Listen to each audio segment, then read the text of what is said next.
welcome you to the first of three sessions for this summer's Geography 596A. I'm a faculty member in the online geospatial education program, and I'll be hosting our first day's presentations. We have four presenters today, starting with Sarah Kenna, Emily Moore, Danny Keel, and then finally Jeff Kling. Our presenters will have 25 minutes to share their work, their capstone proposal, and then there'll be 5 minutes for questions. I would encourage those participating in the audience, it looks like we have about 16 participants now, to visit the Zoom group chat where Beth has posted an evaluation form, a very simple, easily filled out form to provide feedback, direct feedback to our students. Presenters, you'll have 25 minutes. I'll send you a private chat message at about the 5-minute mark, just so that you're aware that your talk is winding down. And then as you wrap up, I would encourage folks to type questions into the group chat. I believe we can do that. And the presenters can then answer these questions. So our first presenter is Sarah Kenna. Sarah, if you want to share your screen. Sarah will be sharing with us her project, which is comparison of object detection methods on illegal oil refineries in satellite imagery, with the example being the Niger Delta. So Sarah, if you're ready, you can go ahead and get started. I am ready. I am not able to share the screen though. It says the host disabled attendee screen sharing. Interesting. Let me share. Hold on one second here. They just changed some Zoom settings, so yeah, I just hit it, Beth. Let's see if Sarah can do that now. Okay. I had problems with sharing yesterday. It looks like I can. Very good. There you go, Sarah. All right. Yeah, my company just switched up all their Zoom settings too, so I get it. Very good. All right, here we go. Okay, so I'll just go ahead and get started. Hi, everyone. My name is Sarah Kenna, and my MGIS capstone project is a comparison of object detection methods on illegal oil refineries in satellite imagery in the Niger Delta region of Nigeria. I have almost 4 years of GIS experience as a professional geospatial analyst in Tampa, Florida, including oil pipeline monitoring, high resolution image analysis, countrywide human landscape data sets, high accuracy land use land cover, and wastewater networking. I also have over 2 years oil and gas experience as a hydraulic fracturing engineer in the Bakken oil field of North Dakota, and 5 years geology experience in drilling and searching for rare earth element sources. During this presentation today, I will be covering background, goals and objectives, methodology, anticipated results, and timeline for my project, as well as the conference I would like to present at, takeaways from this proposal, and references used. Finally, we will follow up with any questions you might have. My study area, as you can see to the right here, is just south of Port Harcourt, which is in the heart of the Niger River Delta. This is the region jutting out into the ocean at the southern end of the country. The study area covers around 1,300 square kilometers and mostly follows rivers, since I will be looking at terrestrial or land-based features. Shell discovered petroleum in the 1950s after 50 years of exploration and started pumping soon after. The oil and gas industry is almost 70 years old now and accounts for roughly 10% of the country's total GDP. Since the discovery, several international oil companies have been extracting petroleum. Nigeria reports about 90% of their export earnings due to this. Clearly, oil is important to the country. Over time, locals have been dealing with polluted habitats. Some of this is due to accidental spills or faulty company operations. The majority of the local delta population are fishers and farmers, and this damaged habitat makes it hard for them to feed their families, and lack of other skills makes it hard for them to make a living in other ways. Some turn to illegal activities, of which crude oil theft is extremely common. It amounts to 120,000 barrels per day, or 6% of the total output for the region.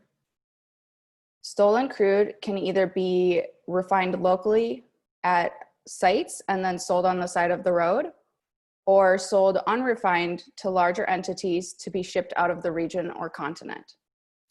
Thousands of these illegal refineries exist through the Niger Delta. So what is object detection? It uses an object-based view with discrete data, such as a house, rather than a field-based view, which looks at a single variable across a continuous area, for example, elevation. In satellite imagery, it is the recognition of target features, which the human brain automatically interprets and understands using complex relationships. For example, I'm sure most of you have tried to look at your home or apartment on Google Maps. At some point, you start by narrowing down roughly what area of the world, country, city, and neighborhood it's in.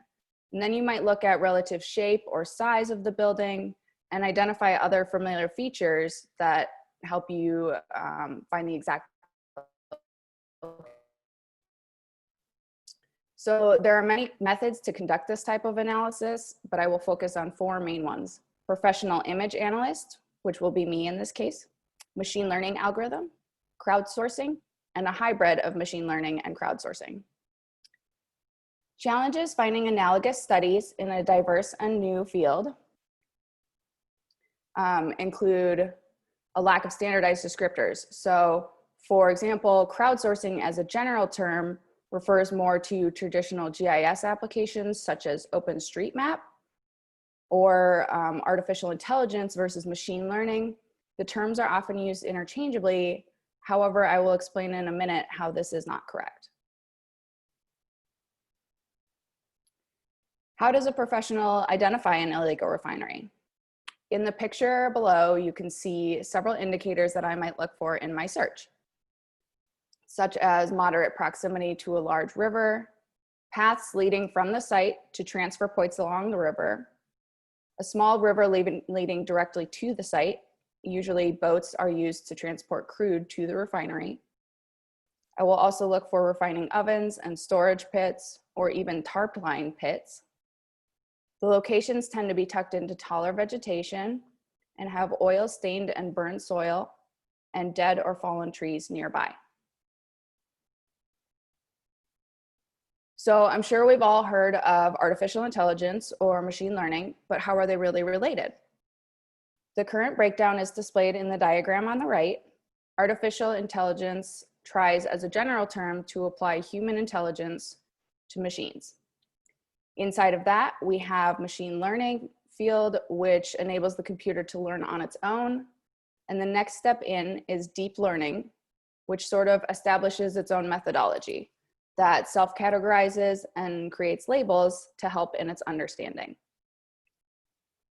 Although technically deep learning, I will be using the term machine learning, as that is the term my company uses currently. I will now touch briefly on the history of each of the pure methods in this study, starting with machine learning. In 1952, Arthur Samuel created a computer program that played checkers. It remembered any and all moves played in winning games and used those again in future games to win. The beginning of automated pattern recognition was conceived by the nearest neighbors algorithm in 1967. This algorithm mapped routes and was able to help solve the problem of the traveling salesman by computing the travel distance between each city in an area and determining the shortest route. More recently, in 2006, during the Face Recognition Grand Challenge, a National Institute of Standards and Technology program, Several algorithms of the time were tested, and some were able to outperform human participants in recognizing faces and could uniquely identify identical twins. Crowdsourcing as a concept has been around for centuries. A famous example in 1714 was the Longitude Prize, offered by the British government to develop a reliable way to compute longitude. Jeff Howe brought this term and concept back to light in 2006 with his article, The Rise of Crowdsourcing, in Wired magazine, most notably discussing how the iStock photo website sells amateur photography that rivals that of professionals for a fraction of the price.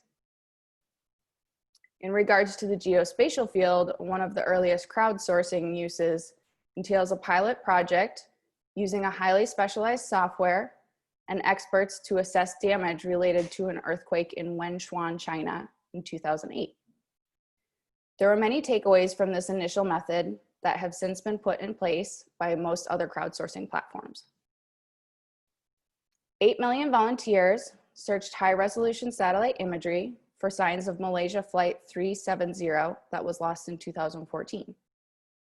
Unfortunately, the search didn't end with the desired results, but proves just how far the field has come. Recently, the Category 5 Hurricane Michael hit Florida in October 2018. Days after the event, drone imagery was collected by NOAA, and within 3 hours, over 7,000 buildings were assessed for damage. This quick turnaround is especially helpful for rescue efforts. Now I want to discuss a few related studies that have previously been published. Lee and others compared object-based extraction to deep learning feature extraction. Both open source and commercial software were used.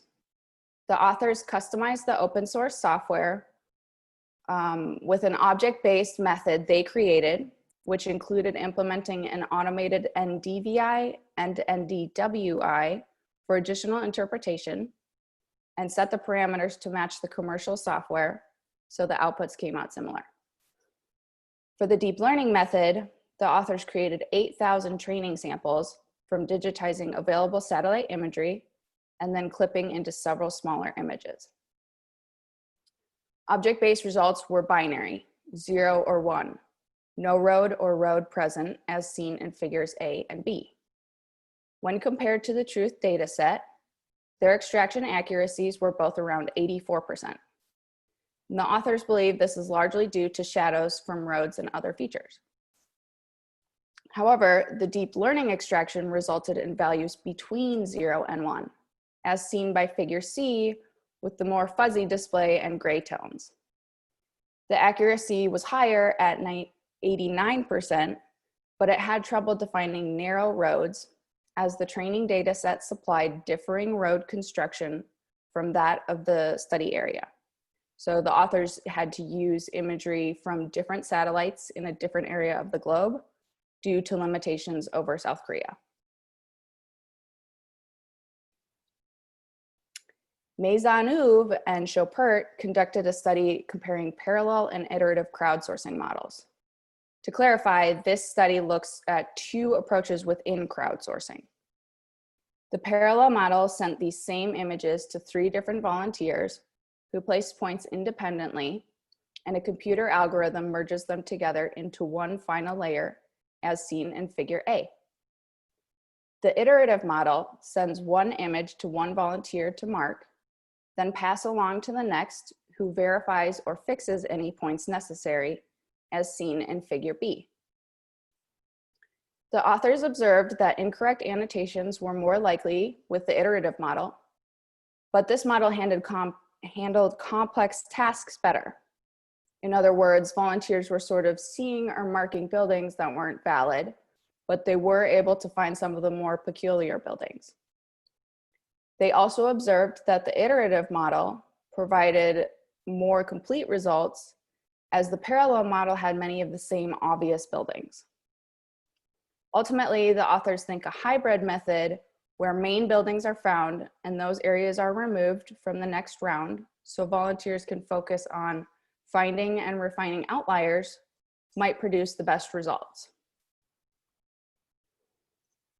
A third study by Herford and others determined accuracy and efficiency of a combined approach versus independent one, machine learning or crowdsourcing alone, to identify buildings. There were 3 study areas with known buildings created from OpenStreetMap and humanitarian support. Each area was tiled into smaller pieces and run for buildings or no buildings present in each tile. The hybrid method sent specially selected tiles to the volunteer crowd and the rest to machine learning. The pure crowdsourcing performed most accurately. However, they were more likely to miss buildings. And the machine learning performed almost as well. However, it resulted in many false positives.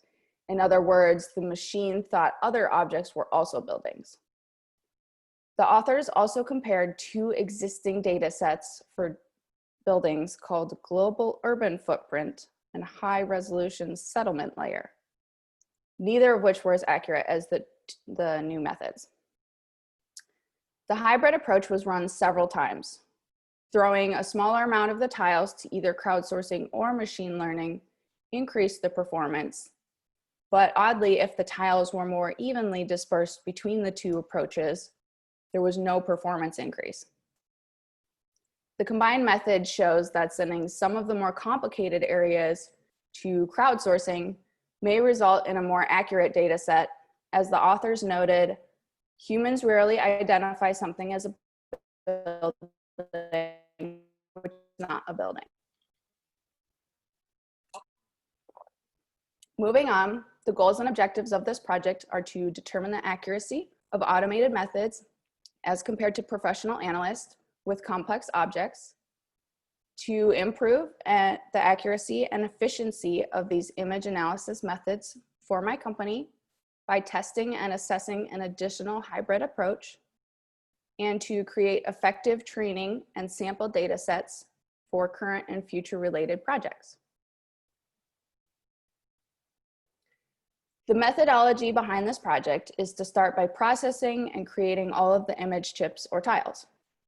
Both terms are used to describe mini cutouts of a much larger satellite strip. I will use high resolution imagery, roughly 2 meters per pixel, and will be selecting for cloud-free and natural RGB coloring. I will start with the most recent imagery, but fill in with older as necessary due to the problematic cloud belt that the area lies within. Next, a fishnet will be created over the study area, which at 1/4 square kilometer sized tiles will result in around 5,000 total tiles or chips. Also, each chip that contains 100% water will be removed to reduce wasting costs and power. Some additional setup is required for certain methods, including example images and instructions for crowdsourcing, and a training data set for machine learning. After all chips are ready, each method will be conducted using all of the chips, which will return 4 point layers. Lastly, the results will be analyzed using a binary confusion matrix. So going into a bit more detail on some pros and cons for each of the methods, the professional analyst might have background knowledge on the subject in question or has easy access to other minds if not. The professional analyst performs this type of object detection through a manual scour of the area of interest to mark each location in ArcMap, which is much more labor intensive. This process can be slow, waiting for software and imagery to load, but the rough equivalent would be many days or even weeks to complete the same results as the others. The machine learning method is actually a deep learning model that uses convolutional neural networks, which I will briefly describe in a minute. And the approach requires a base training data set of image samples from a professional analyst.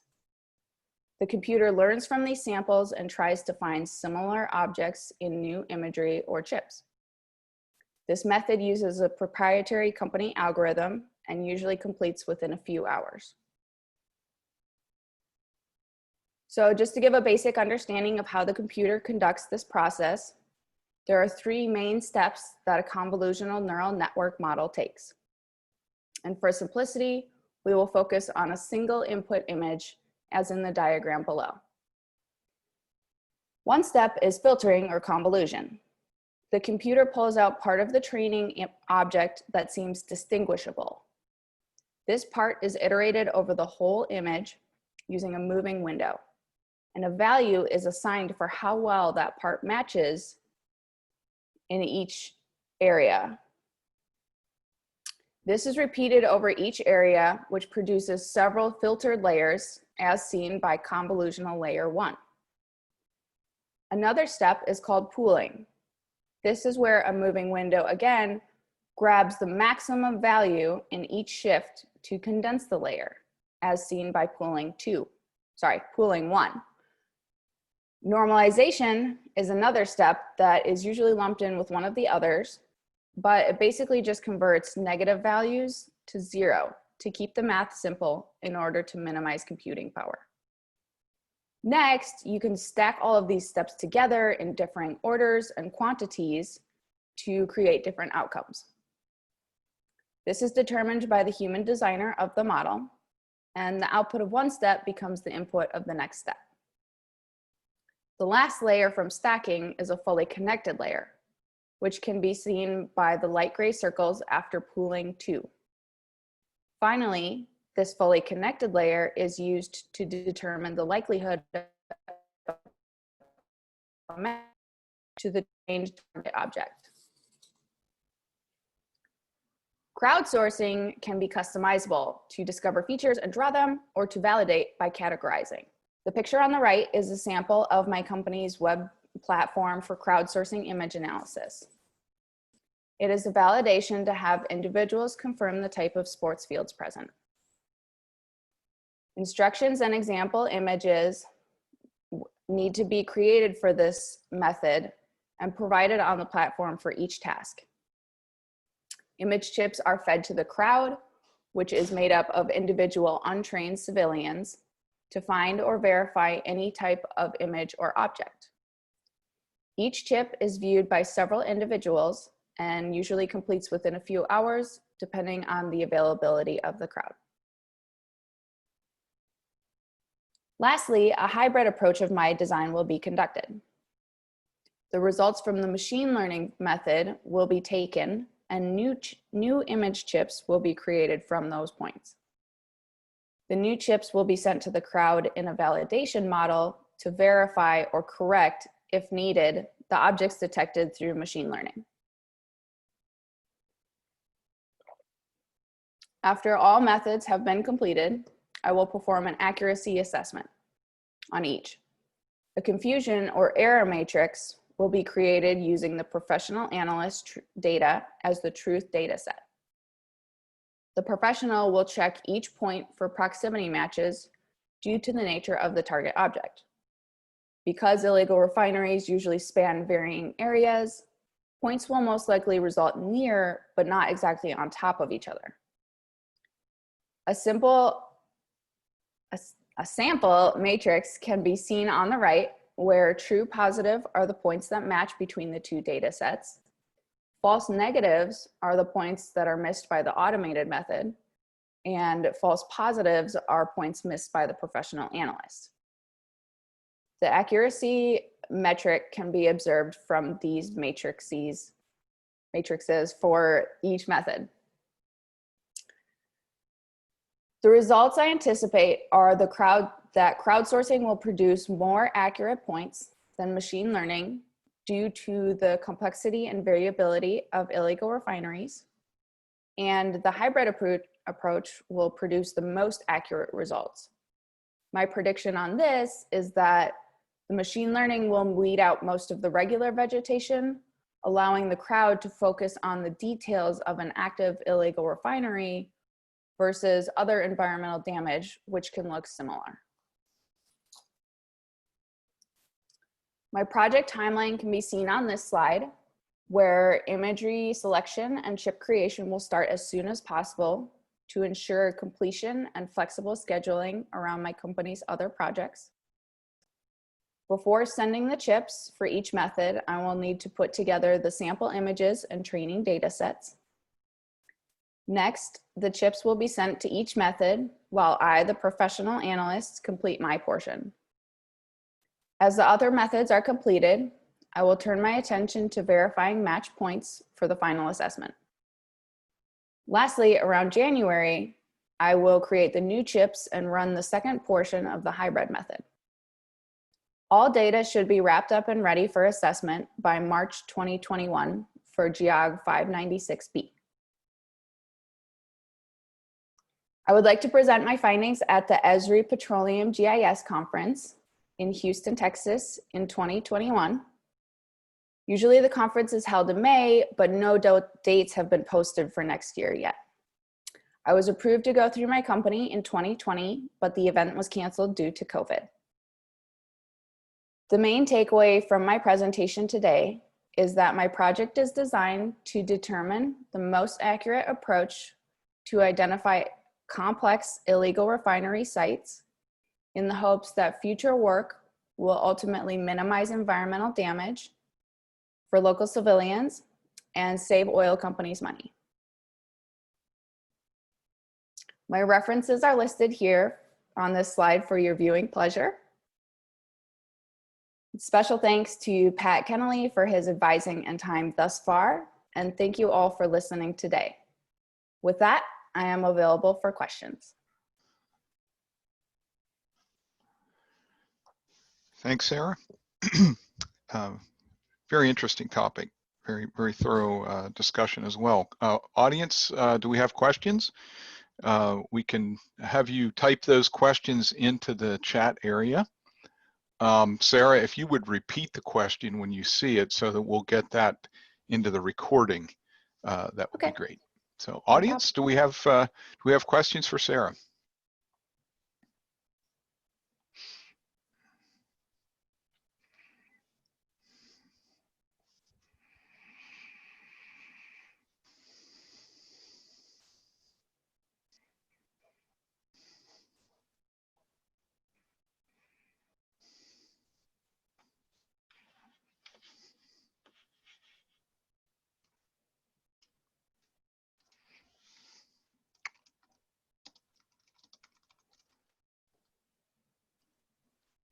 Okay, I have Sarah, would you be able to accomplish a similar process of other wavelengths than EO, like petroleum spills?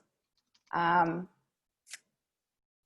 be honest, this is something that we have been looking at my company. It is very complicated. You have to understand a lot of the systems behind like radar and things like that. I think it is possible, but you really have to have a different understanding of the knowledge that I definitely don't have. Hopefully that answers that question. I think it is possible though. It's just a bit more complicated, but with like crowdsourcing, I think that might be more of a valid option than like machine learning. There's another question. Are there other hotspots of illegal refining in the world? Actually, I just found this out like the other day that there are a few other locations. I think there's one in, man, I can't remember where it was. It was like Kurdistan or something where they have a few, but it's not thousands like there are in the Niger Delta. How large of an AOI are you trying to do the analysis? It's only going to be 1,300 square kilometers just because of the size that, or the number of chips that will be created. We're going to do the whole area. So that's going to result in around 5,000 chips, and much more than that starts to get costly and other things when you're trying to do something for school. There is another question. As someone who knows nothing about oil refineries, and now that I understand the visual cues for illegal refineries, how are these cues different from legal ones? Okay, so legal refineries are usually a big giant operation that has a lot of storage, like, you know, the round storage tanks that you'll see at like ports and things like that. And you'll also see like a lot of times they'll be fenced off. They're really well barricaded. There's a lot of equipment and other stuff that goes along with it that doesn't look anything like illegal refineries that are kind of just tucked into the bush of the vegetation. But it is a good point. Maybe something that I should include in my presentation. Is there any correlation of distance of these refineries to nearby villages? Yes and no. It kind of depends. Sometimes it depends on who's doing it. Sometimes there will be refineries very near a village, and more than likely the people in that village are the ones conducting that illegal refinery. However, there are others that are just trying to be as sneaky as possible and be like way out in the middle of nowhere, not connected to anything. They don't want to be found. They don't want it to be convenient for anybody. So they'll be like way out far. Sometimes they'll be really close to like the pipelines if that's where they're stealing the crude oil from. It all kind of just depends on like what the mindset is of whoever is running that group of people that are doing it.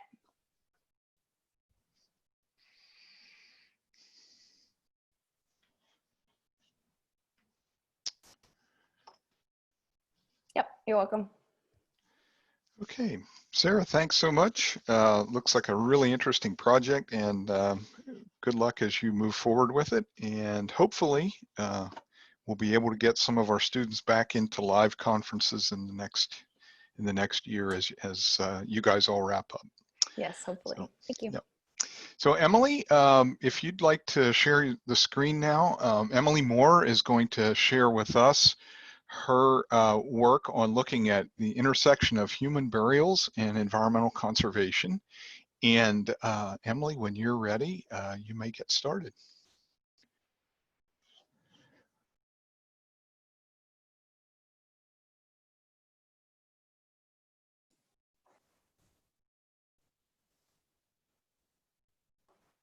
Hi, everyone. Can you hear me? Yep. Okay, thank you so much. Let me start this up. There we go. All right, so hi, everyone. My name is Emily Moore, and today I'm going to be presenting my own project proposal for peer review. My proposal is titled Giving Something Back, the Intersection of Human Burials and Environmental Conservation. First, I just want to introduce myself a little. I'm a resident of Lake George, New York, and Lake George is part of the American Park Preserve, and that's it's the largest non-federal park preserve in the United States. And to put that into perspective, the Adirondack Park covers about 6 million miles, it's actually larger than Yellowstone, and it's really provided a unique mix of residential, business, and conservation opportunities. My undergraduate work was in sociocultural anthropology. That's really influenced the way that I approached this topic. I have longstanding interests in mortuary science and environmental conservation, and that's all come together for this proposal topic.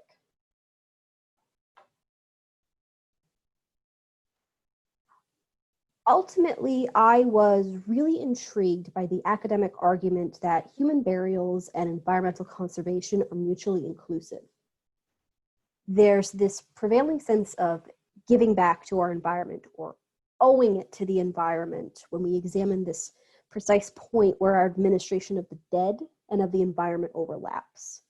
We as human beings, we're arguably the only stewards of this world. We have a responsibility to care for it, and we can manage to do that even when our lives have come to an end. That's why I've included this quote from Mark Harris, and his book, Grave Matters, examined families who sort of moved away from the traditional way of American burial for natural burials, and then it also kind of interviewed them, like, why did you do this?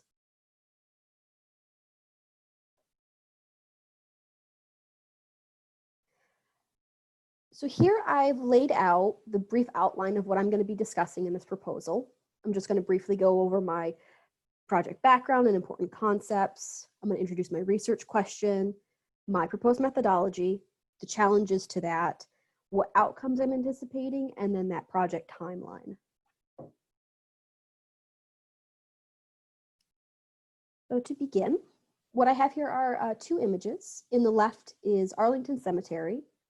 It's not just pretty famous, it's arguably one of the most famous cemeteries here. It's a 642-acre traditional cemetery known for containing the military dead of the United States. And in the right image, we have Foxfield Preserve, which is a conservation burial ground that spans 629 acres, but it's focused on environmental conservation. Now, these two images convey a wealth of information that could be discussed for hours. It's incredible. But I chose them in particular to illustrate two things that relate to my proposal. And that is the immediate difference between what a traditional burial can look like and what a natural burial can look like. And also, it's a representation of the range of burial practices currently in use in the United States. To build on that, what's a traditional burial? What classifies a traditional burial? Arlington Cemetery, it's a great visual example of what I mean. So cemeteries are places where the interment of human remains is physically permanently marked using tombstones, monuments, mausoleums. People have they've been generating databases using geospatial data to preserve and record the location of these markers, along with any other pertinent attributes like names and dates and times when they're buried. The historical development of cemeteries in the US it's an examination of how Americans have related to our dead. The way that we currently regard our cemeteries stems from the urban green space movement, or it's also called the open space movement.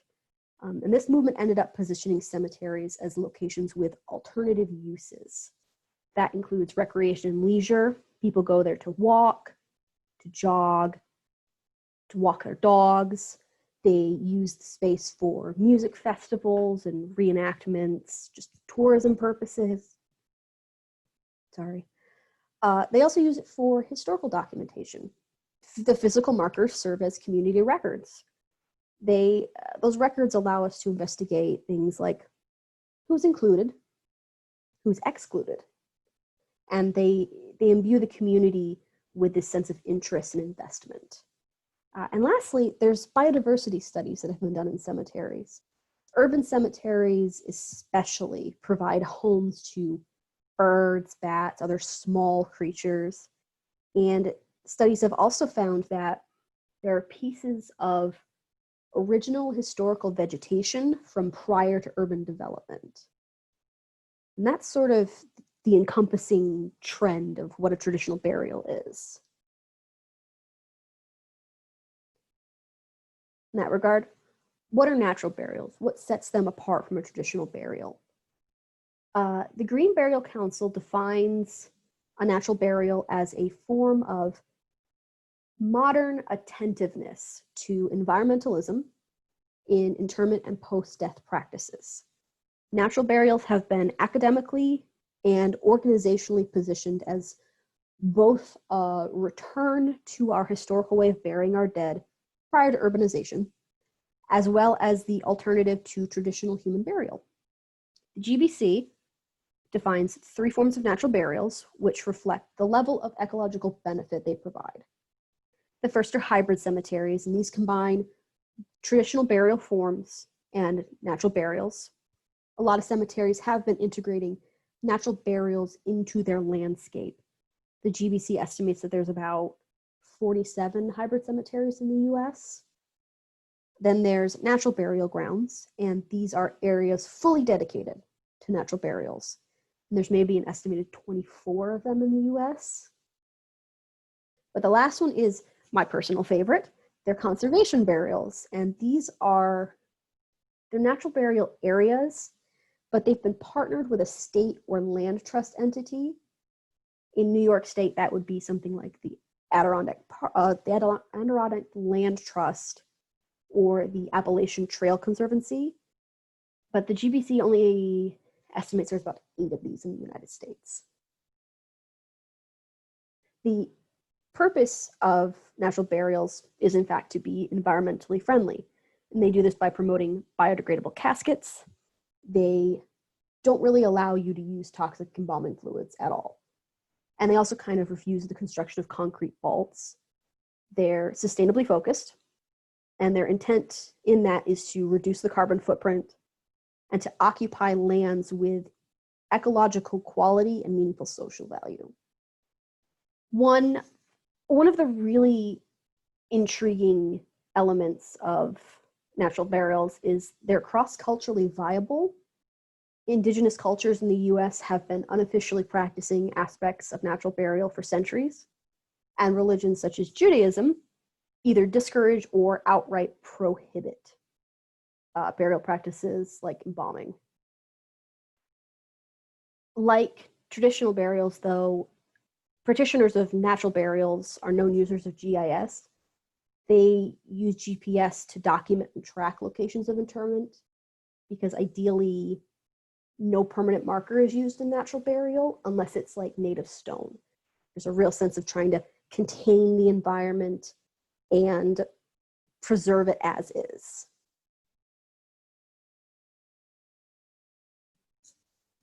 So if natural burials have all this to offer, why haven't they been more widely adopted? I focused my research into two categories: systemic and individual challenges. Systemic includes this American way of burial that's been embedded into our society and culture. I'd argue that this is the biggest challenge to natural burials. Things that have led to this is there's been a commodification of mortuary science and funeral services, and that's been supported by federal and state legislation. Federal and state legislation, they both have vested interests in growth and expansion, and these two interests take the form of urban expansion, industrial interests like building walls, constructing pipelines, mining. This all combined kind of represents this systematic exclusion of the human body. We just don't think about how we continue to affect the environment even after we've died. We may not be actively affecting the environment, but the practices that we've interred ourselves with affects it. And individually, we just haven't been presented with much information about natural burial practices. We have been presented with a lot of environmentally friendly options, like use metal straws instead of plastic, reuse your cups, get reusable bags, and natural burials have ended up marketed in the same way as like hybrid cars and rain barrels have. They're nice, but there's not a real pressing need for them. My research was divided into two main focuses, and that was the development of natural burials and the reason why people have begun to embrace this form of burial. And these are positioned as an increasing awareness in end-of-life decisions being made. There's a focus on this desire to be buried in an environmentally friendly way, the desire to be buried in a peaceful location or a place with nice views. People are choosing sites that are nearby places where they live or where they have attachments to, like a place that they vacation. There's a sense that the funeral services are more personalized and allow for greater self-expression. And then there's, of course, the idea of fulfilling that ashes to ashes, dust to dust idiom. Research pertaining to environmental conservation encompasses data relating to the financial and environmental costs of our current burial practices. For example, roughly 10 acres of a traditional cemetery contains enough resources to build 40 houses. That is approximately 900 metric tons of steel, 1,800 metric tons of, 18,000 metric tons of concrete, and enough toxic embalming fluid to fill a backyard pool, which I don't want to be swimming in that pool. The average US funeral costs roughly $7,200, and with 2.7 million Americans dying a year, not this year, of course. But 45% of those families choose to embalm those remains. Conversion of just the embalmings alone to natural burials could generate about $3.8 billion in conservation revenue a year. There's a good financial reason to convert over. So with all that in mind, with all that background in mind, I'm going to turn to my research questions. My first research question is, could the movement towards natural burials assist environmental conservation efforts? And then what are the shared beliefs towards human remains that designate what constitutes a burial ground? Is that shared belief system able to support environmental conservation efforts? In regarding these questions, GIS is already involved with both aspects. GIS and geospatial techniques have been used in the realm of human burials. GIS has been used to document and inventory existing burial grounds. And this incorporates knowing who's buried and where. GIS assists in the maintenance and management of the land and any facilities on that land, like public restrooms, fencing, maintenance of walkways. Because this information is documented, we are able to research using that information. We're able to query it from databases. That allows us to perform studies on things from demographic makeup to morphology of burial elements. And lastly, GIS is also used in a forensic or investigative manner. We use it to search for mass graves. We use it to find missing persons or undocumented burial sites. GIS and human burials, there's a combination of techniques that all go into it. The geospatial techniques include ground-based survey, that's pedestrian walking, soil coring. There's geophysical techniques like ground penetrating radar. And then there's a recent push to incorporate remote survey methods like LIDAR and satellite imagery into this overarching theme of how is GIS used in human burials. And all that is combined with paper maps and historic photographs and hard copy records, and then enhanced by community and institutional knowledge. The environmental applications of GIS have also been documented. Effective monitoring of the environment utilizes GIS techniques to model habitat changes, to examine spatial patterning, such as for wildfires and flooding. It studies the change in land cover, and we're able to focus on public health in the form of epidemiology with that. The most important thing about environmental GIS is that quality data ends up participating in the decision-making process when it comes to matters like policy or outreach. And the image that I included with this one is particular because it's a sliding scale of what preservation entails versus what exploitation entails. And conservation sort of fits in the middle. It allows you to sustain the environment without sacrificing economic needs of people.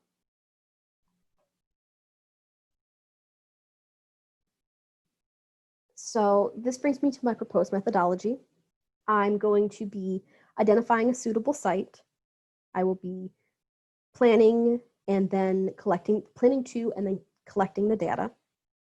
I'll perform a spatial analysis of the data, summarize, and then examine my results. And I'll take you through that as well. What makes a suitable site? I've already been actively looking at one or two sites in my methodology. I'm looking at Historic Vale Cemetery in Schenectady and Sleepy Hollow Cemetery in Sleepy Hollow. It is that Sleepy Hollow. But what makes a suitable site for this study is the location. It has to be in New York State. That's the area that I'm familiar with. And I'm also looking to influence in terms of policy regarding natural burials, as there's no state policy protecting or enhancing natural burials as of today. My sites also need to have social value, that ability to interact with people who are directly involved or influenced by natural burials. It's going to just enhance the quality of the data by giving it credibility and empathetic voice among stakeholders. Again, Sleepy Hollow is a great example of a site because it has the benefit of being imbued with culture and media. My study size needs to have demographic data of manageable size. I also need to define the study area within that site. Am I looking at one section of cemetery? Am I comparing two sections of cemetery? And once I have that data collected, I'll be able to inference that result accordingly. My site also needs to have good record keeping. Census records, burial information, environmental data. These are some examples of the information I'll be pulling in, and I'll explain how they relate to the research in just a second. And of course, both sites need to have natural burials, and both sites that I'm looking at do.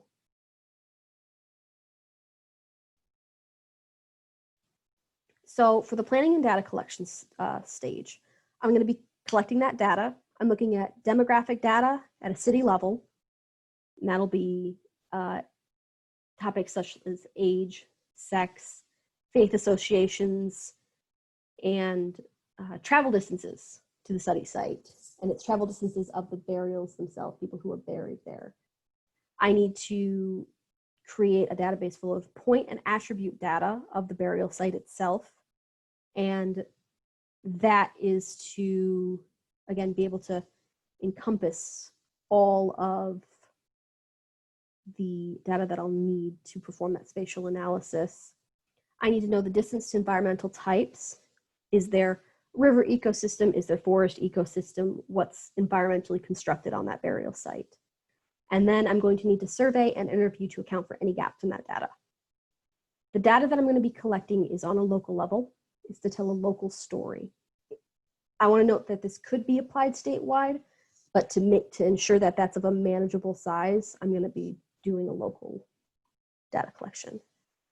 Once I have that data, I'm going to perform a spatial analysis. Particularly, I'm going to be doing spatial autocorrelation with local Morans 1 to determine where the natural burial is located in comparison to particular types of environment. And what that question entails is, what are people more attracted to in determining where they're going to be buried? Local Morans 1 measures value association. And because the distribution of organisms over the Earth's surface means that most ecological problems have a spatial dimension, we assume that this environmental or biological variable is spatially autocorrelated for two reasons.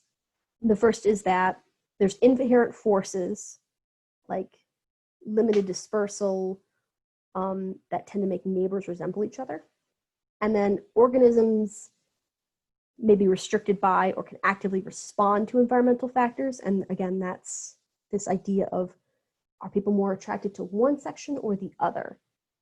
And then I'm going to be looking at the global Morans 1 just to see how far are people traveling for natural burial services. And that is to enhance that idea of, is there some sort of environment that people are more attracted to? The challenges themselves to the methodology is there enough data at this scale, at this city level scale, or is there too much data to be handling? I need to pay attention, of course, to that good old modified aerial unit problem. It doesn't take into account, like I said, New York State. It only takes into account the local data that I'm looking at. And I also need to pay attention to ecological fallacy, that the fallacy that occurs when we make inferences about the nature of individuals, which an example of that would be that suicide rates were higher in countries that were more heavily Protestant. And the inference of that would be that suicide was promoted by the social conditions of Protestantism. And that comes from an actual examination of ecological fallacy from David A. Friedman. I also need to address the challenge of access to subjects for interview. Will this be a in-person interview? Will this be a digital interview? I'm going to need to advertise for it heavily. And of course, one of the current problems to that is the COVID-19 pandemic. It's going to be difficult to get people on face-to-face.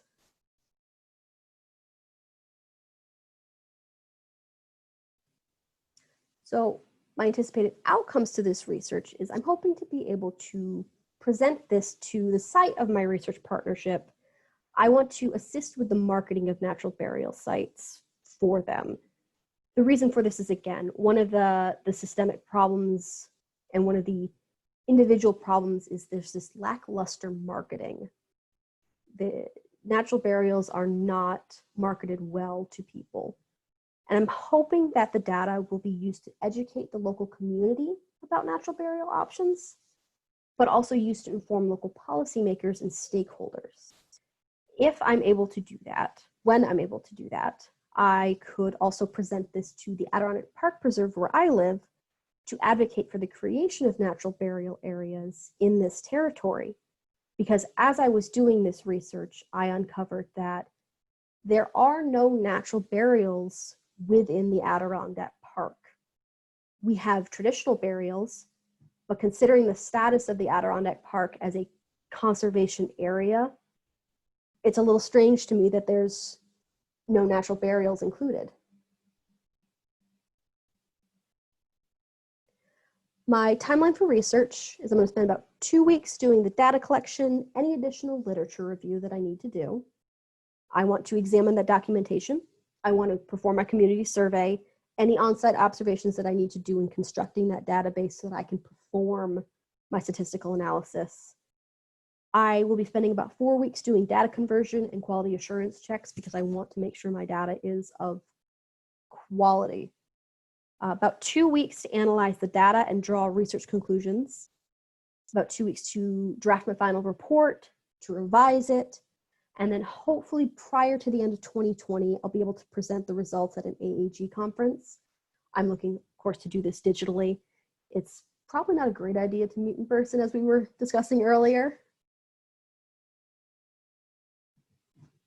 So to recap my proposal, I went over my research background and the questions that I was going to be asking, the proposed methodology that I'm going to be using to generate the data, the challenges that this work presents, and the outcomes that I anticipate that I have. I'd like to take a moment to really thank my advisor, Lorraine Towler, for pushing me intellectually and academically on this proposal. She has helped enhance my ideas immensely, and I'm very grateful for her time. I have included my contact information should you like to get in touch with me independently. But with that wrapped up, I would love to turn this session over to the floor for any questions, and I'd like to thank you very much for your time. Thanks, Emily. Very interesting and timely topic, actually, given our given the limitations of our environment and the need to balance that with our traditions and the way in which we do things. Questions from the audience. Emily, if you would go ahead and read them. Todd has posted a question there, Okay. and we'll get started. All right. Todd writes, Emily, this is a very interesting topic since I'm burying my father this week. His request was to be cremated. And he wants to know, where does cremation fit within thinking of natural and environmental conservation burial? Cremation actually, originally it was thought of as the greener alternative to burials themselves. Recent research has actually recognized that the carbon emissions from the cremation process are not conducive to concluding that. Natural burials, as they are, they tend to not be cremations, they tend to be full body burials, reduce that carbon footprint. And I am very sorry for your loss, Todd.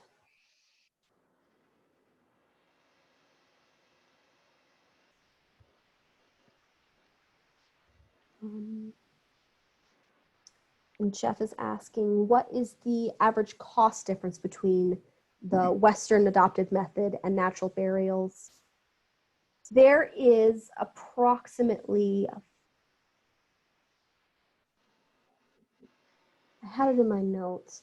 It's approximately a $5,000 to $6,000 difference. Natural burials are very much a less costly option. The conservation revenue for just 45% of people who die a year, that 2.7 million people who die a year, if you don't embalm them, we can generate like around $4 billion in revenue a year. So that itself is quite a gap between how much a traditional burial and a natural burial would be.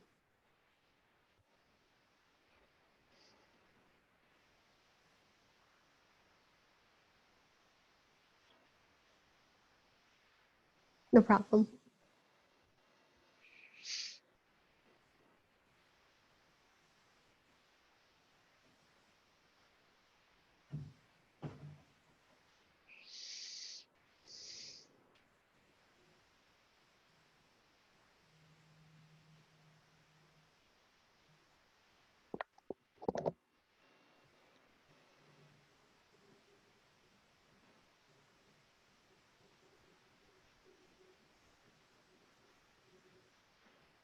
Thank you. Okay, Emily, thanks very much for your presentation and good luck with your project. You have an aggressive timeline, but I think you're on the right track Gotta for stay completing a aggressive. great project. Yes, very good. I'll remind our audience that if you'd like to provide feedback, use the link up at the top of the chat, the very beginning of our time together. Um, Beth shared a link for a peer review evaluation form. There's a place there for free form text and comments. Our students benefit from all forms of feedback, and I encourage you to take advantage of that, students and faculty both. Our next speaker is Danny Keel. Danny has been working on a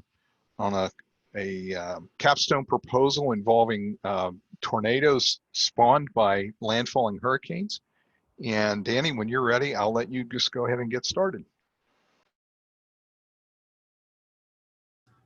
Thank you. Give me a sec.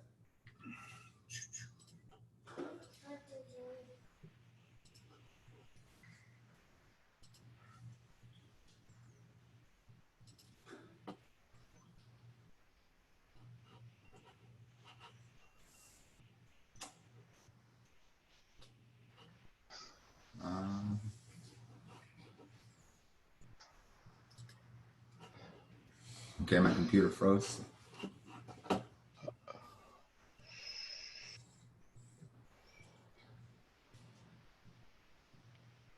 course. All right, here we go. All right, so my name is Daniel Kyle, predominantly go by Danny. And my project is going to be on the examination of hurricanes relative to tornado locations.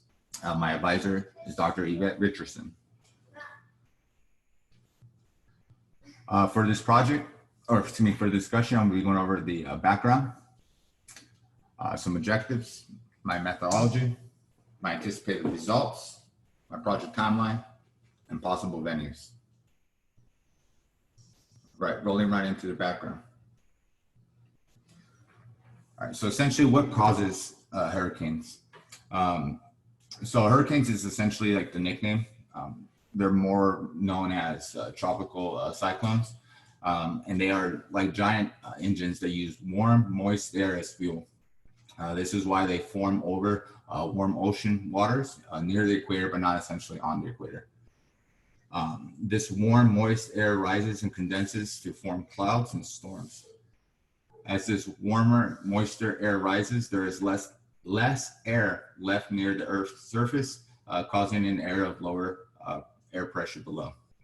In order to fill in the low air pressure, air from the surrounding areas with higher air pressure pushes in. The new air near the Earth's surface also gets heated by the warm ocean water as it also gets warmer and moister, then it rises. That's essentially kind of illustrated on the image on the left-hand side of the screen. As the warm air continues to rise, the surrounding air swirls in to fill in the voids. The system of clouds and winds spin and grows, fed by the ocean's heat and water evaporating from the surface. As the storm rotates faster and faster, the eye forms in the center. It is very calm and clear in the eye and very low air pressure.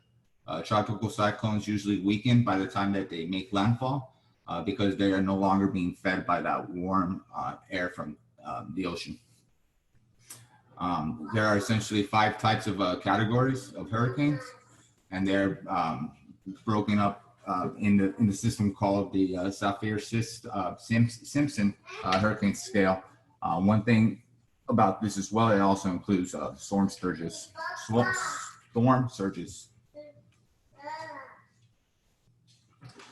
All right. So now, what causes tornadoes?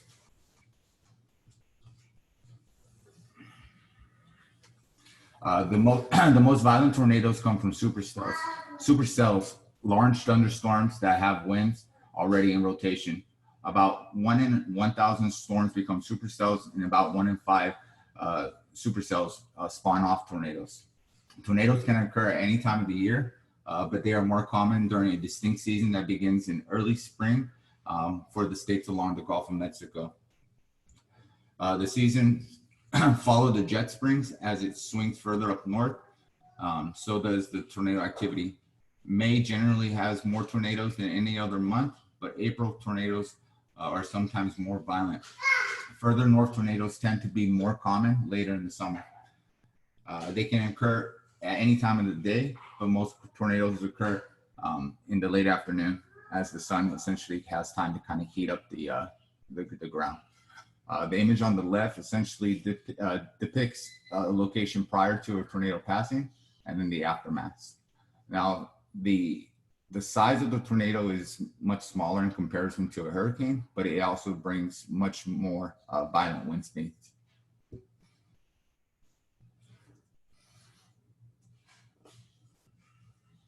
All right, rolling to my objectives for this project. All right, so the purposes of the project will be to see if there is a connection between hurricanes and tornadoes, not in terms of tornadoes forming due to hurricanes making landfall, since it is uncommon not to have tornadoes in a hurricane, but to analyze the locational occurrence of tornadoes relative to the path of the hurricane. The questions that I want to answer during the analysis of this project would be, how far from the hurricane center do tornadoes occur? Will this be something that has relatively close, that it happens relatively close to a hurricane, or can it occur some great distance away?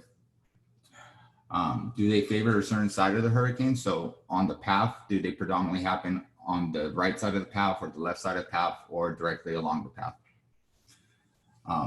And when does this happen? For this, I want to identify how long after making landfall do tornadoes occur? Does the location of the tornado relative to the hurricane path play a major role on the actual strength of the tornado? And does the strength of the hurricane contribute to the strength of the tornado?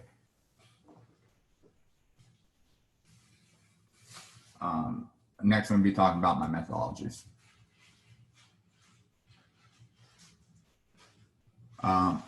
So going into the data that I collected for this project, my tropical cyclone track data is available in various subsets, including all the tornadoes that have occurred, broken down by bisons or sub-bisons. For this, I'm using the North Atlantic bison and then the sub-bisons of the Caribbean Sea and the Gulf of Mexico, as I feel that is more in line with the amount or the most frequent amount of storms that we get of a hurricane making landfall in the United States. My tornado data was collected from the Storm Prediction Center and was downloaded using a CSV file. And then I converted that CSV file to a table and created shape files based on those. My state outlines was downloaded from the Census Bureau. And I used the Tiger state lines to get those each individual states in the study area. My project boundaries, as I mentioned earlier, in my boundary, I have 41 states, but a total of 42 outlines to include the District of Columbia. Essentially from New Mexico going north and then going completely to the eastern seaboard is where I'm going to be conducting my analysis.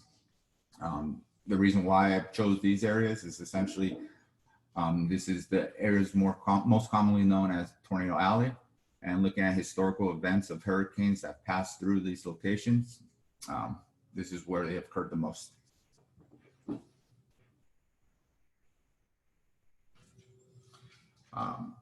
For the software that I will be using, I'm going to be using the S3 suites for ArcGIS Pro or ArcMap. Just to give a quick example, this will be what it will look like as I'm working through the project.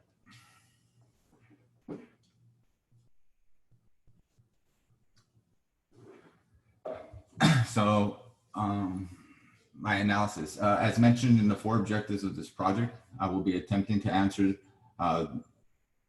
those questions while I'm working through this. With the use of ArcGIS, I will need to filter out all the raw data to better suit the timelines between the 2 data sets. Since the hurricane tracks are from the 1980s, I'm going to have to omit roughly 30 years of data in the tornado tracks.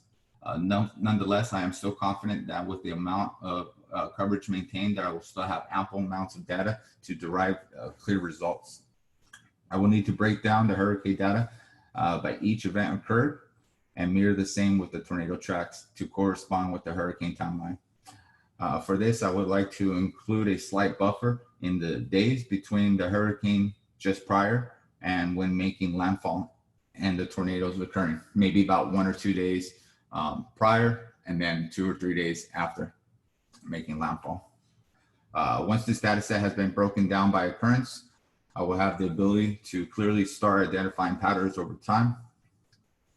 What I will be looking for at this point will be the placement of tornadoes' initial point clusters in relation to the hurricane paths and the strength of the tornadoes along the intensity of the hurricane path. With this, I would like to see if the tornadoes tend to favor a certain side and along the hurricane, favor a certain side along the hurricane paths. And with this occurrence, and if this occurrence is repeated throughout the years or if it changes. I will utilize the different buffer tools within ArcMap to see what is the furthest point of the tornado occurrence along the hurricane path. This will allow for a means of measuring tornadoes from the eye of the hurricane. We'll also be interested in conducting a kernel density estimation on the available data sets using the CDE tool within ArcMap allows for the input of files to be either points or lines, so I can identify the cluster of hurricane paths and tornadoes across the continental United States in terms of locations and strengths.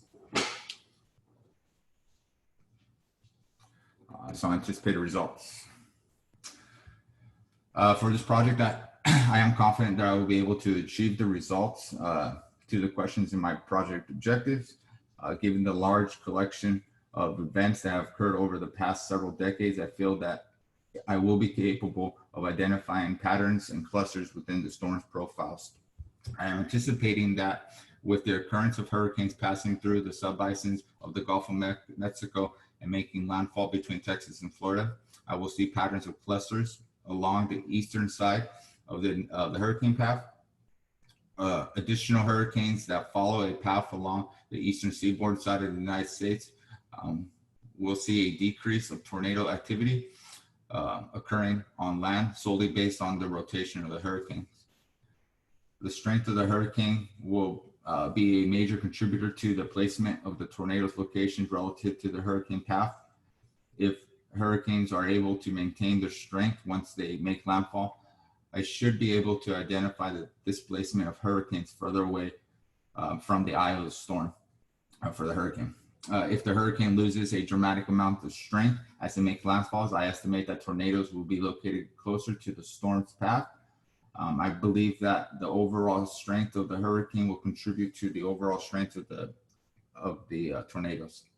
As for the placement of historical tornado clusters occurring within the United States, I feel that my results will show an increased occurrence in the lower half of the southern states, and this will be discussed in the next slide. To give a more concise visual representation of my expected results, I created a small sample of my future analysis using the 2005 Hurricane Katrina. For this example, I took the timeline of the hurricane, which was between 23 August to 31 August of 2005, and isolated the event in a single shapefile. From there, I was able to change the symbology of the tracks to show the varying strengths along this path. So as we see in the center of this slide, there's a line that essentially goes from Louisiana, Mississippi, Tennessee, all the way upwards. And the different colors correspond to the different strengths of the hurricane along that path.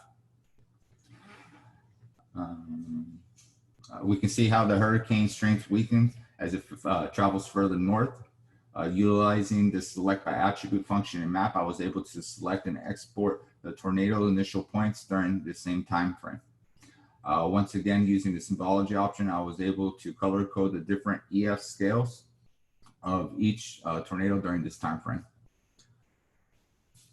Examining the positions of the tornadoes that occurred during this time, we see a consistent placement of tornadoes along the eastern side of the hurricane path. The EF scale that registered during this time frame was measured between EF0 and 2. I was able to quickly identify a small cluster of tornado events occurring along the path of the hurricane within Mississippi. Additionally, when further examining the map, we can see the placement of the lower scale ratings further away from the path of the hurricane. I was surprised that the location of the tornadoes stayed consistent with the curvature of the hurricane track.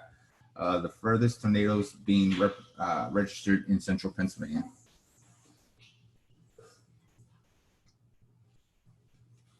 All right, for my project timeline. Essentially my project timeline, July 2020, complete geography 596. From August, I am going to be submitting my abstract to the American Meteorological Society annual conference. And then from August to December, essentially I'll be gathering my data, conducting my analysis, and deriving my results. I am anticipating delivering my findings in January of 21. And then spring semester 2 of 21, I will submit my final project.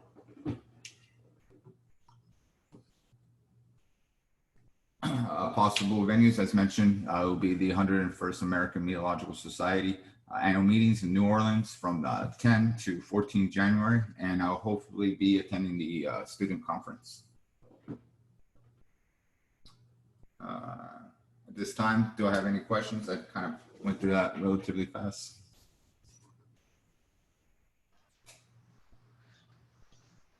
Thanks, Danny. Questions from the audience?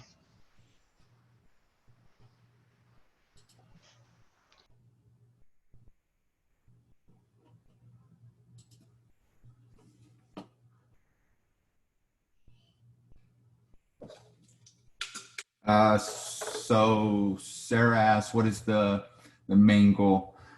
So the main goal of this project is to look at the historical events of the hurricane paths that have made landfall in the United States and kind of correlate and to see if there's any correlation between tornadoes occurring along those paths and at what distance away. So like I mentioned earlier, it's very uncommon that with hurricanes that there isn't any superstorms, and from the superstorms, tornadoes kind of stem off of that. So I want to see with the path, does it affect the placement of tornadoes along that path? And if so, how far away?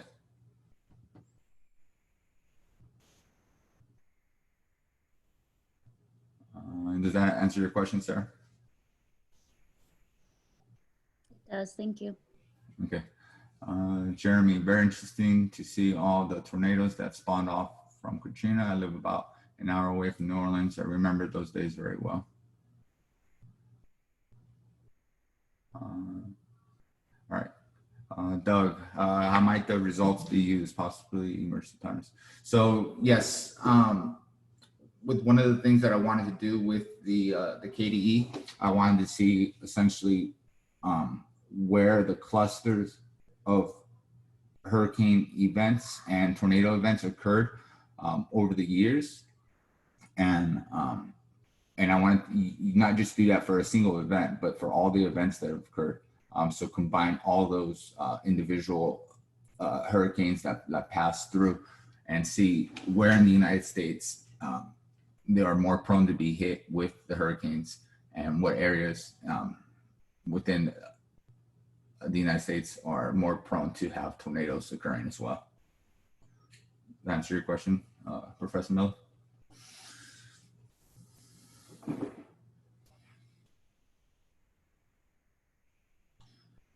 Cool. All right. Is there any other questions?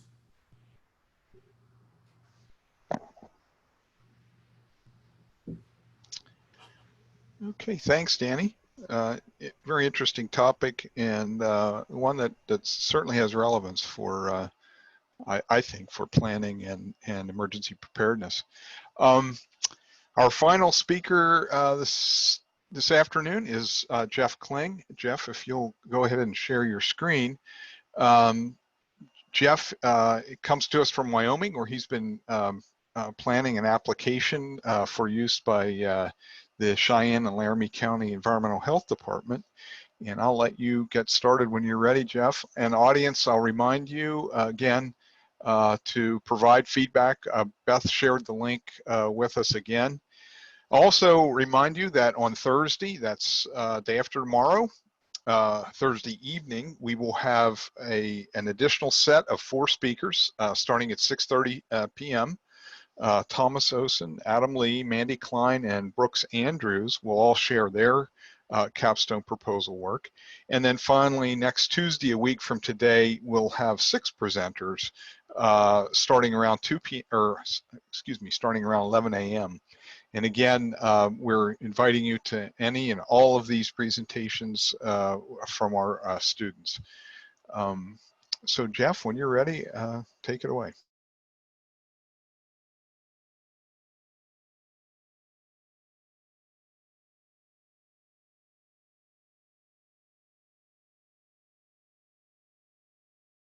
Okay. All right, can you guys hear me? Yep, loud and clear, Jeff. Good, thank you.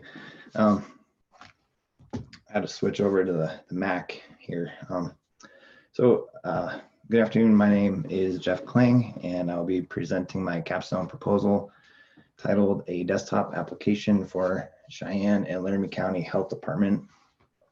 Special thank you to Professor Panos for assisting me in this project. So in this presentation, I'll be briefly going over the unique environment of the GIS cooperative and the health department's operating procedures, the problems that were uncovered during the 5-year technology review, which really prompted this project, and the possible solutions that I explored, and the chosen solution and its expected results. So the Laramie County GIS Cooperative is a data sharing agreement between several agencies located within Laramie County. The agencies share GIS data, equipment such as servers, shared networks, and share an ESRI licensing agreement, which provides a lot of the capabilities to the smaller GIS shops that would otherwise be limited in resources. Funding, which also provides access to timely, up-to-date data across all participating agencies. And for the last 7 years or so, the cooperative worked with a centralized enterprise environment that was housed and maintained by the county.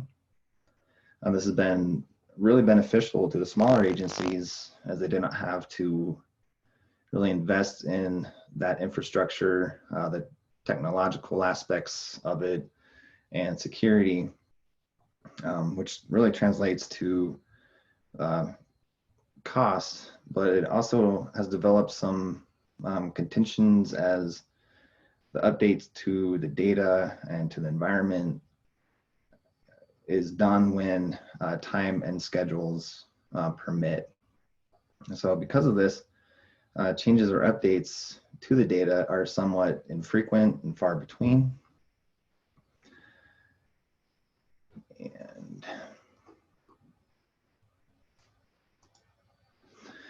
And so we have a 5-year technological review that we review the cooperative infrastructure and to see where we could improve on or what we can continue to use. So this year's technological review identified 2 prominent changes, and in the plan, we'll be transitioning from desktop to ArcGIS Pro and decentralizing the cooperative enterprise data store to dissolve it into a federated environment.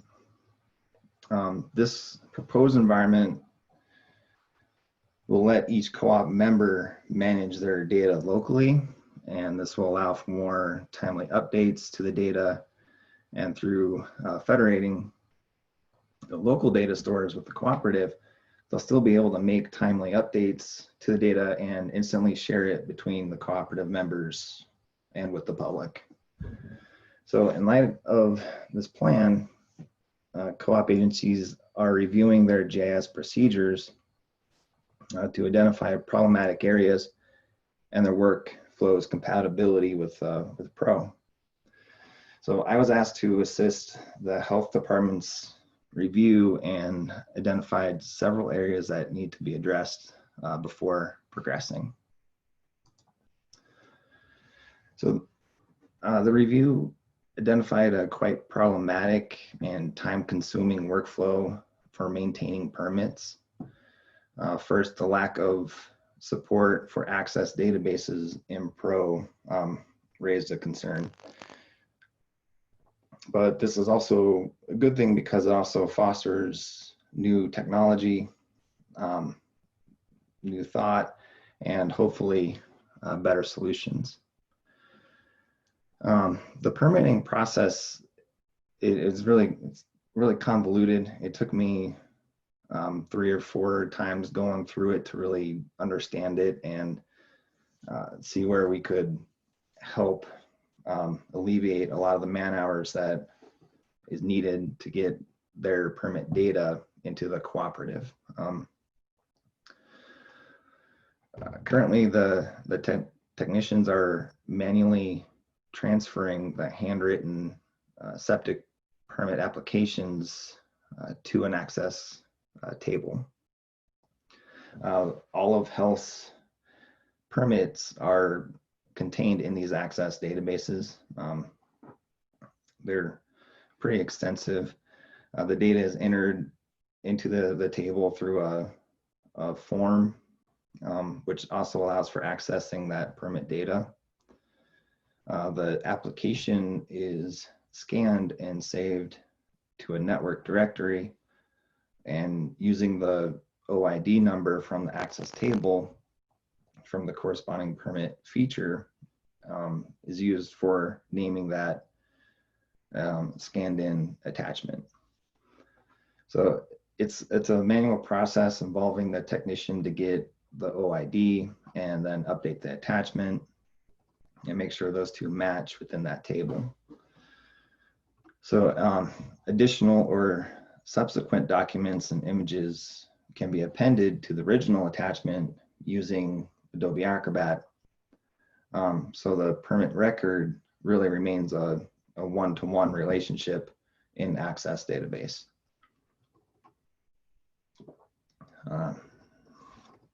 So to share the permit table with the cooperative, Health's most GIS savvy user geocodes the access table using a custom locator. Now, once the permit table is geocoded, the shapefile is moved across 2 network locations and is finally imported into the geodatabase. And to make the process of importing the feature class to the geodatabase more efficient, the feature class schema in the database matches the shapefile table. So that includes a lot of the additional fields generated by the geocoding process, and it clutters the table with unnecessary fields. And after each time the access table is geocoded, the OID, which is used for naming the attachments, is replaced by the object ID number in the geodatabase. So it causes a mismatch permit feature to permit attachment if just using the object ID, and it creates confusion for naming new attachments. It's really confusing, that part. Additionally, some of the permits do not geocode due to not having an address, and there's roughly an 83 to 85% match using the locators. So some of the permits that are in the access table are not brought over into the geodatabase.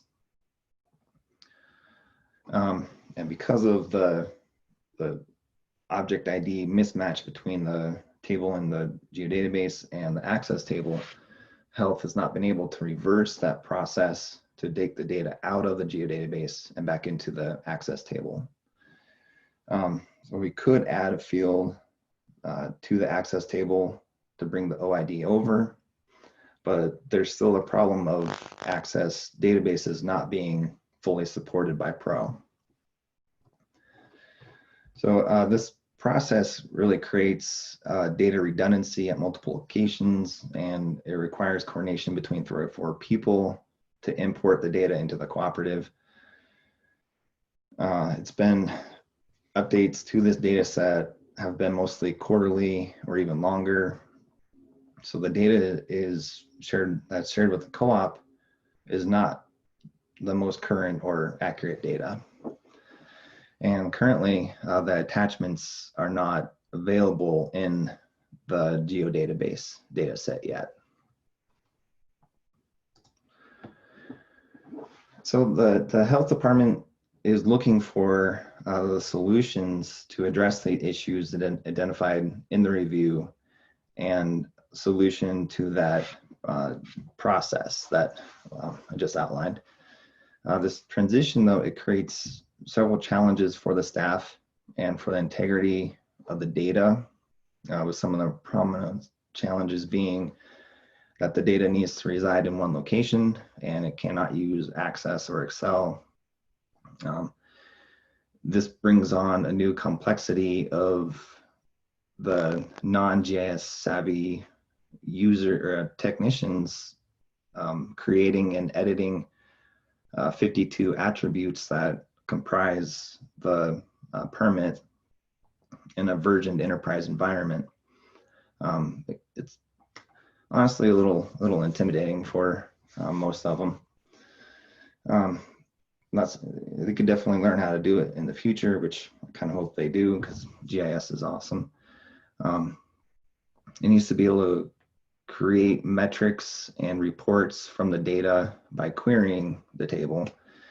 I have not found a good solution in Pro for that, but moving on, the permit PDFs need to reside in a network folder and not within the geodatabase as blobs. So there needs to be a related table set up for that environment. It needs to be able to provide the capability to name, store, retrieve multiple attachments, so that if there's amplifying information associated with the permit, the user or the technician is not having to append multiple attachments into one attachment.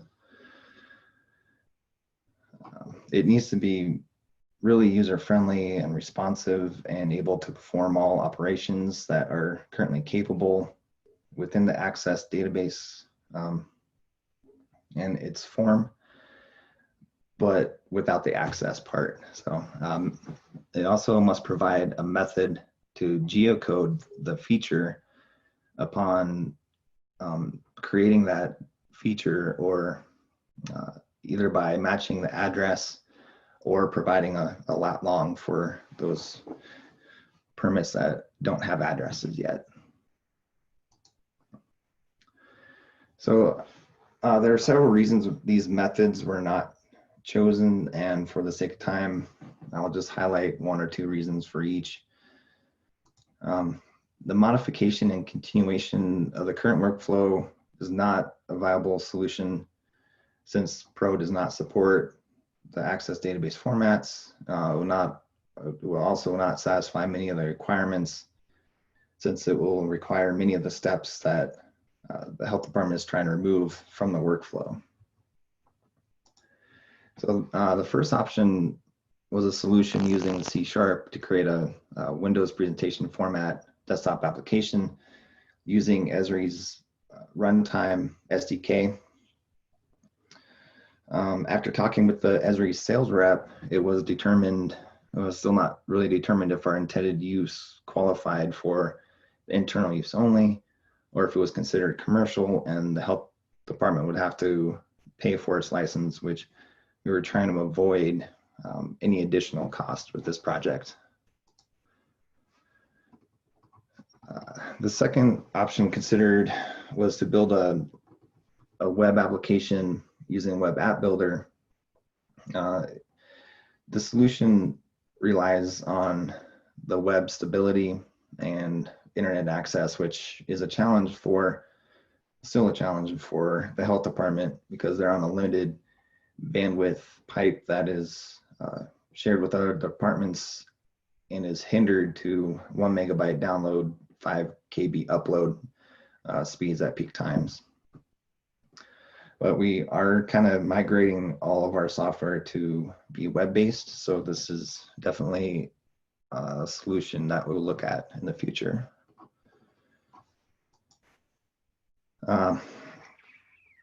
So outsourcing and creating a commercial off-the-shelf solution was not really considered due to the cost of custom software, and plus they have me employed there. So they have me at a fraction of the cost, and they really didn't consider it as an option.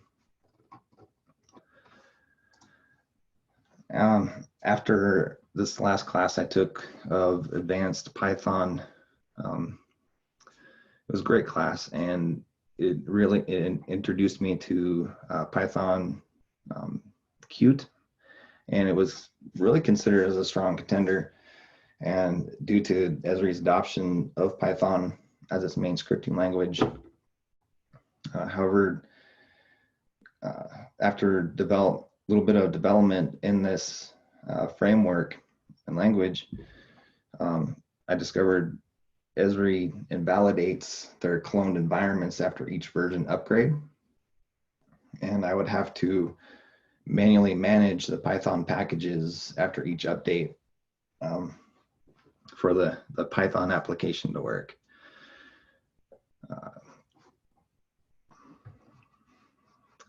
Additionally, I would need to authenticate the ArcPy module before being able to use it. So I'd have to open up Pro and sign in, basically, to get the license to be able to use the ArcPy module. And all of the solutions to fix these challenges also provided a better solution, better inherent solution that would not require such extensive or frequent rebuilding of the Python environment on each desktop that this application will be installed in. So complete management within ArcGIS Pro was considered, and although it seems like it would be a natural first choice, ArcGIS Pro has a learning curve and is intimidating for their non-GIS users.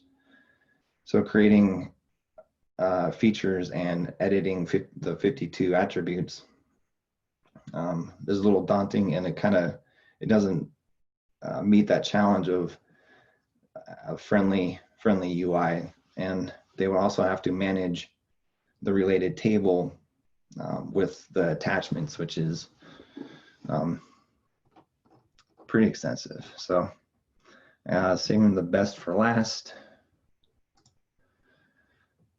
The core host application for Pro using the ArcGIS Pro SDK addresses all of the challenges in an easy to maintain and use desktop application. In addition to having access to the geoprocessing tools in the Pro application, a desktop core host application can provide the user with an easy to use graphical user interface, handling the create, retrieve, update, delete operations within the code. And so the user really, it's a button click for them. And being able to programmatically manage attachments and creating dynamic reports from the data, all wrapped up into this core host application. Esri maintains an up-to-date GitHub repository of ArcGIS for Pro SDK and the code snippets for developers. I greatly appreciate that. I'll say that much. The core host application can also access the ArcGIS toolboxes and execute custom Python tools. So being able to create different reports and run them from this application or different processes onto that, targeting that the table or the feature class makes it a lot more flexible and extendable, and without having to reinstall the desktop application on each technician's computer. So development takes time, and I've been developing this application in several different attempts in different languages and throughout the last few months, and each iteration seems to create more features that I like in it. So there's a 2-page itemized list of functionality that needs to be developed. And so working it into my work schedule, I work on it as I can in between other projects. The core house application needs to address or exceed the challenges outlined by the health department. Some of the major milestones for the development process is migrating the data to reside in the Enterprise View database, setting up the related table and data directory where attachments will be stored. The application needs to present a friendly graphic user interface, be able to geocode the applications as they entered by using an address or lat long, provide more focused editing of permit attributes, and ability to manage the one-to-many relationship with attachments using identifiable and friendly naming conventions. The web app portion of this project works in tandem with the public to provide a means of delivering permits or retrieving permits without having to contact the health department. They'll be there available 24/7. And on the technician side, it allows them so they don't have to open up ArcGIS or Access and email the permits and attachments to the public. So in conclusion, there are many different ways and different technologies one can use to provide health department with the means of managing their permits in one location. It also shows that some technologies require more modifications to the current working environment, are currently too complex for the end users, This might be a GIS familiarization thing that we need to work on, and others would not be really practical to implement at the time of this project. And a core host application will contain access to the same geoprocessing methods found in Pro, but also provide the extensibility of the C# language, Python, and provides a real perfect union between the native geospatial tools, form interactivity, an application environment that is very minimal when compared to other methodologies and frameworks. And the application provides an inherently secure means of editing these features for the non-GIS user.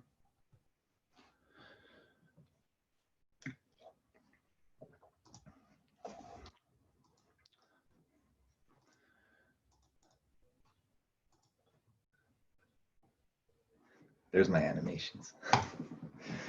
And with that, wrap it up. And if there are any questions,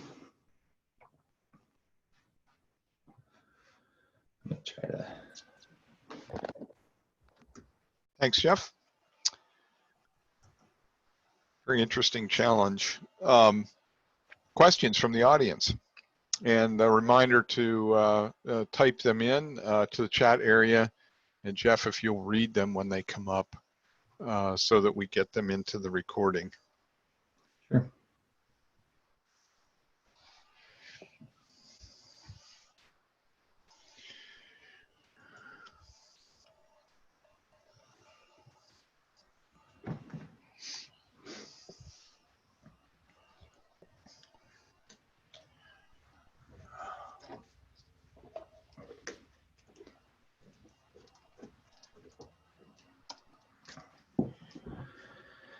All right, Sarah asked, so if I understand, you will measure your goal basically by whether or not you can get everything working correctly.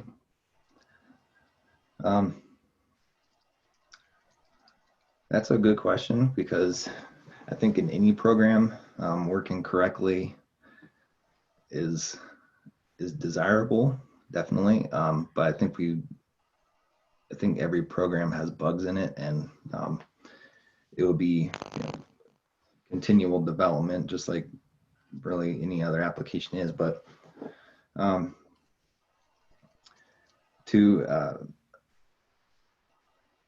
measure the goal, I think having the technician able to manage their permit data in the enterprise geodatabase and then in the federated environment will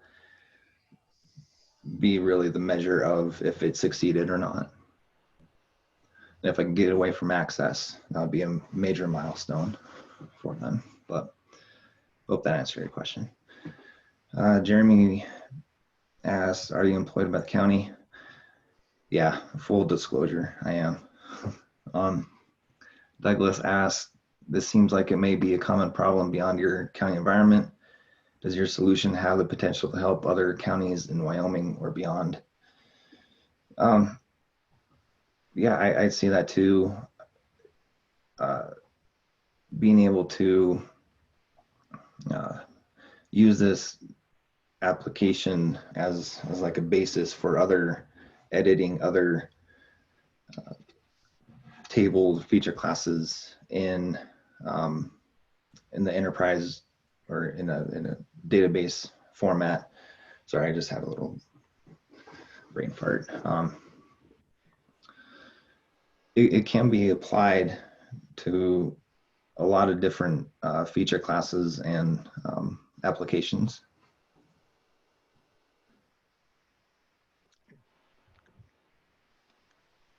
It would really have to be recoding the application to fit the data in that table.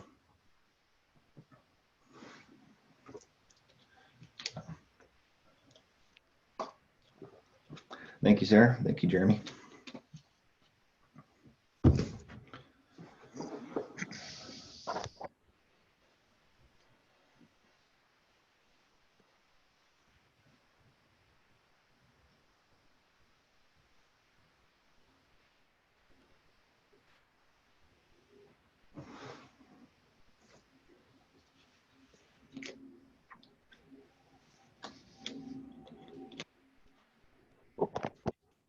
Maybe I could go work for Esri, work on Pro, get them to implement something like this. I hope.